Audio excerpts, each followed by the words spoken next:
melakukan kelima ya, belajar tradisi ya tentu yang dilakukan di sekolah ini itu untuk kegiatan dan nanti setelah dibuat di sini, nanti setelah di rumah kamu bisa kamu lakukan sesuatu. Lalu seperti apa yang dilakukan ini, nanti sekarang kita akan kalian bisa keluar di luar lalu amati apa yang terjadi ya. Oke, sekarang kita keluar di luar. Mari kita lihat di luar. Belajar di luar kelas.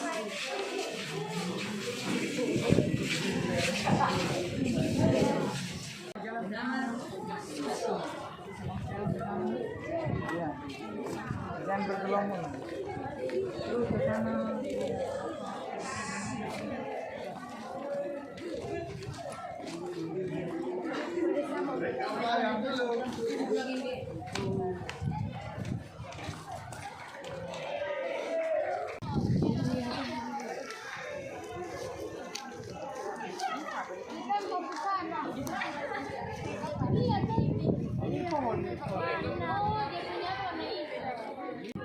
Mari sudah anak.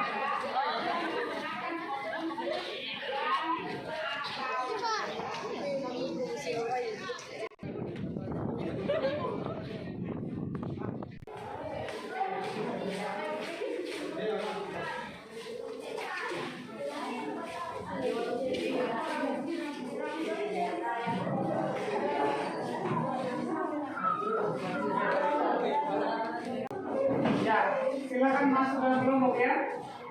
Lalu menuliskan apa yang kamu lihat tadi ya, yang kamu amati di luar. Ya, berkaitan dengan kosong. Lalu juga mau buat apa gitu. Dalam yang luas. Menurut kamu kira-kira pertumbuhan dampak apa?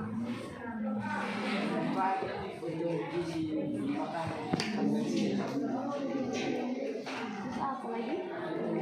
Untuk pertumbuhan ekonomi.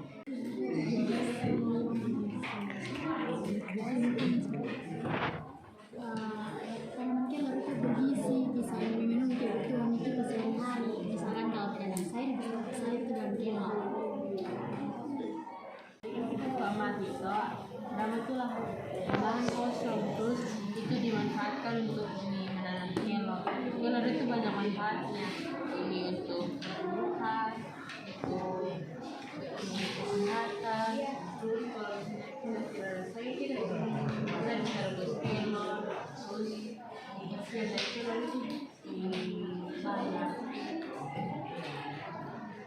Dari kelompok yang mempresentasikan apa yang dilihat diamati tadi, ya, Pak Guru silakan. Ya. Baik, selamat pagi Bapak Ibu Guru serta teman-teman. Terima kasih atas kesempatan yang diberikan kepada kami kelompok 1. Jadi kami akan sedikit menceritakan hasil diskusi kami dari hasil pengamatan halaman tadi. Jadi dari hasil pengamatan kami menemukan bahwa masalah yang ada yang kami amati adalah masih banyak lahan kosong di sekolah kita yang tidak digunakan dengan baik. Oleh karena itu, salah satu upaya yang sudah pernah dilakukan adalah penanaman daun kelor. Nah, tapi masalah lain yang muncul ketika upaya ini ingin diteruskan adalah sekarang sudah banyak kelas yang ingin ditambahkan lagi sehingga lahan untuk penanaman kelor itu semakin sedikit pula. Kemudian kami tadi berdiskusi dan menemukan beberapa hasil diskusi yang mungkin bisa menjadi solusinya.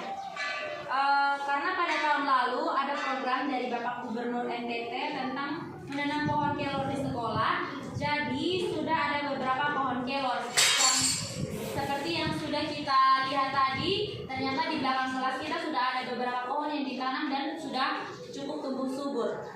Tetapi pastinya pohon kelor itu tidak ada yang hidup semuanya, pasti ada beberapa yang juga mati, karena kita juga ternyata melihat tadi bahwa beberapa pohon kelor itu kondisinya tidak terawat sehingga tidak sepenuh waktu ditanam waktu awal. Akhirnya upaya yang kami usulkan itu adalah dengan memelihara pohon kelor yang masih hidup, yaitu memberikan pupuk, kemudian menyiramnya setiap hari, dan juga melakukan penanaman kembali kepada pohon yang sudah mati, serta memberikan pagar kecil di sekitar pohon kelor agar mungkin ketika pohon itu masih kecil, anak-anak yang ada di sekolah itu melihat tanda bahwa di situ ada bibit pohon yang ditanam. Kemudian untuk yang kedua saya akan berikan kesempatan kepada teman saya.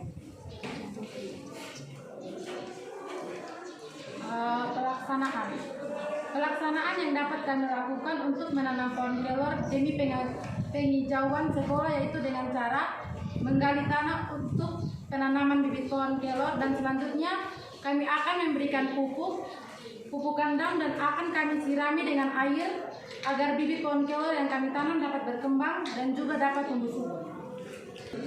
Dan dari hasil pengamatan kami, tadi kami mempunyai beberapa kesimpulan. Yang pertama adalah dengan adanya upaya penanaman kelor, kita bisa menanggulangi masalah di mana sekolah kita itu masih mempunyai lahan yang tidak digunakan. Nah, dengan adanya pohon kelor juga, kita tidak hanya bisa memanfaatkan lingkungan sekolah yang kelebihan lahan sekolah, tetapi kita juga bisa mendapatkan manfaat lain. Seperti yang kita tahu, daun kelor itu mempunyai manfaat di bidang kesehatan. Kemudian daun kelor juga bisa kita jadikan sebagai sumber pertumbuhan ekonomi, yang mana daun kelor itu juga mempunyai nilai jual. Kemudian daun kelor yang ditanam juga bisa memberikan efek kesegaran di sekolah kita. Dengan seperti kita tahu, tumbuhan semakin banyak maka oksigen juga semakin banyak. Jadi selain itu juga dengan adanya daun kelor, mungkin lahan lingkungan sekolah kita semakin asri dan kelihatan lebih rapi. Mungkin itu saja dari kami. Apabila ada tambahan maupun kesalahan yang ingin diperbaiki, kami silakan. Terima kasih Nona Claudia dengan teman-teman. Ya, akhirnya silakan kembali ke tempatnya, dan terima kasih. Ya.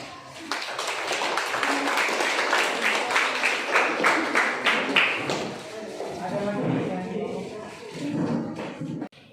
Apa yang kalian sudah hasil pengamatan kalian tadi dan sudah disampaikan mengusulkan kepada kami, maka apa yang diusulkan itu karena baik, bermanfaat, sehingga kami menerima, dan untuk itu kita akan lakukan apa yang kalian usulkan tadi. Sekarang kita akan lakukan pelaksanaannya, yaitu penanaman dan juga perawatan kelor yang ada sesuai usulan kalian tadi. Sekarang kita silakan keluar dan kita laksanakan.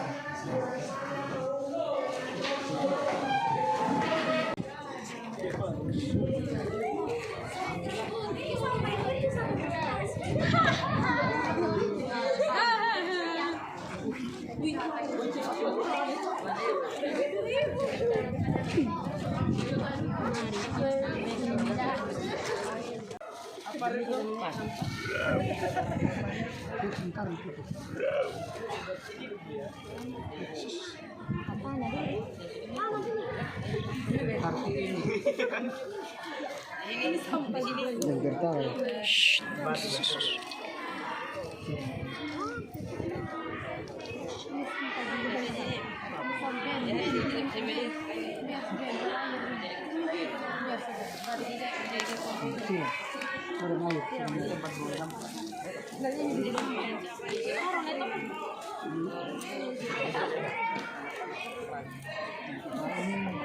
Kita menanam ulang.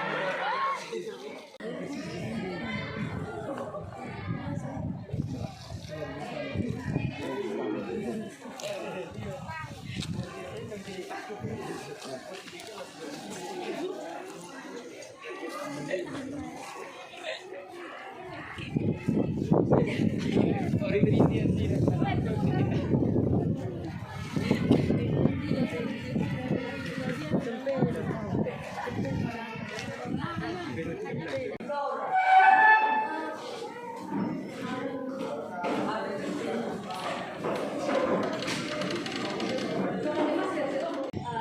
baik, tadi berdasarkan hasil kegiatan kita bersama-sama dapat kita simpulkan bahwa kita sudah melakukan upaya untuk melakukan penghijauan di sekolah kita dengan melakukan penanaman kelor sesuai dengan saran yang sudah kelompok kami ajukan tadi, yang mana kita bersama-sama sudah menanam bibit pohon kelor, kemudian kita juga sudah memberikan pupuk kepada tanaman-tanaman kelor yang kita tanam dan yang sudah ditanam, dan juga kita sudah bersama-sama menyiram tanaman pohon kelor yang sudah kita tanam bersama-sama tadi di halaman sekolah kita.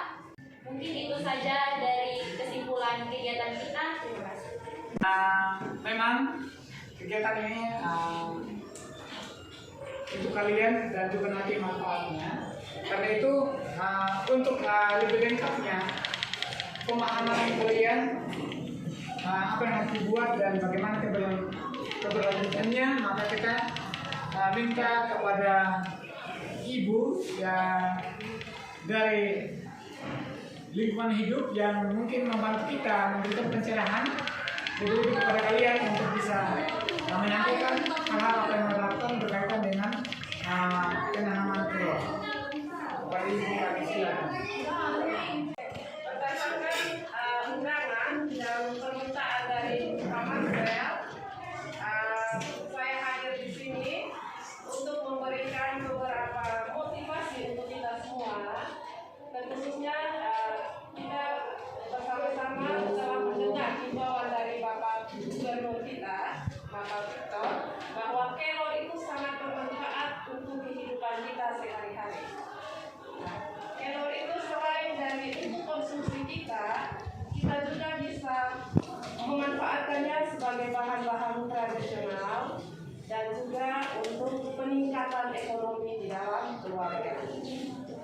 Nah, manfaat dari kelor itu bukan hanya sekedar kita makan, setelah itu ya sudah. Tetapi kelor itu bekerja di dalam dirinya kita itu untuk meningkatkan imun tubuh, untuk segala macam bahan herbal sebagai penyembuhan di dalam tubuh, ya, di dalam tubuh.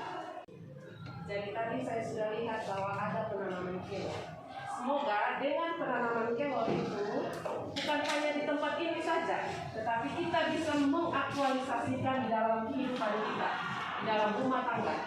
Ya, Ibu harapkan adik-adik pulang ke rumah, coba lihat. Kalau memang ada lahan yang kosong, supaya kalian belajar untuk menanam. Mungkin itu saja. Terima kasih Ibu.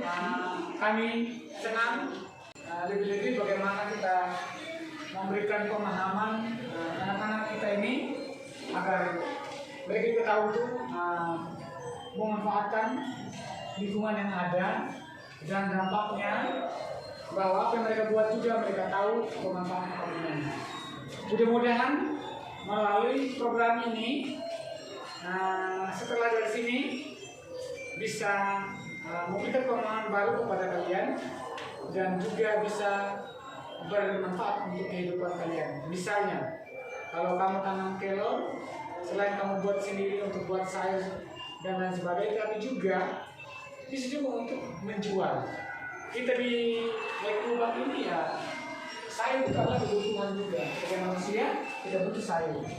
Ya, dan kelor sangat bernilai gizi tinggi, sehingga hal ini bisa dilakukan ya di sini, dan apa yang kamu praktekkan di sini nanti di rumah masing-masing dilanjutkan. Mungkin itu saja, dan terima kasih banyak. Kiranya apa yang dibuat ini bisa ada manfaatnya bagi kalian sendiri. Sekian dan terima kasih.